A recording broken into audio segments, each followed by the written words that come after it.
इंडियातल्या ज्या सोन्याच्या किमती आहेत त्याचं थोडं आपण अंडरस्टँड करायला पाहिजे की त्या ठरतात कशा.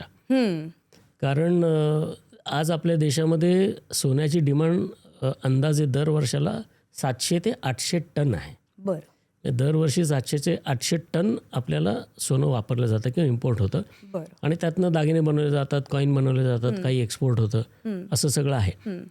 पण आपल्याकडे ह्या 700-800 टनपैकी फक्त इंडियामध्ये 2 ते 3 टनच आपल्याकडे जमिनीतनं किंवा खाणीतनं निघतं. म्हणजे इसेन्शियली आपल्याकडे 99% जो काही आपल्याला सप्लाय मिळतो तो बाहेरनं येतो. बरं. आता बाहेरनं येतो, इम्पोर्ट होतो.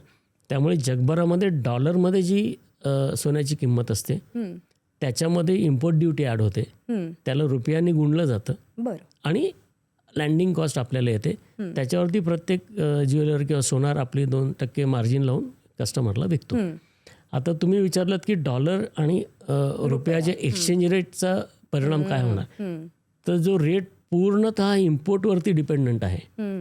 त्याच्यामध्ये डॉलरची किंमत वाढली म्हणजे 83वरून आज 88-89वर आलं आहे, उद्या 90-92वर गेला, तर ते 2-3% वाढले ते डायरेक्ट तुम्हाला सोन्याच्या किमतीत वाढताना दिसणार.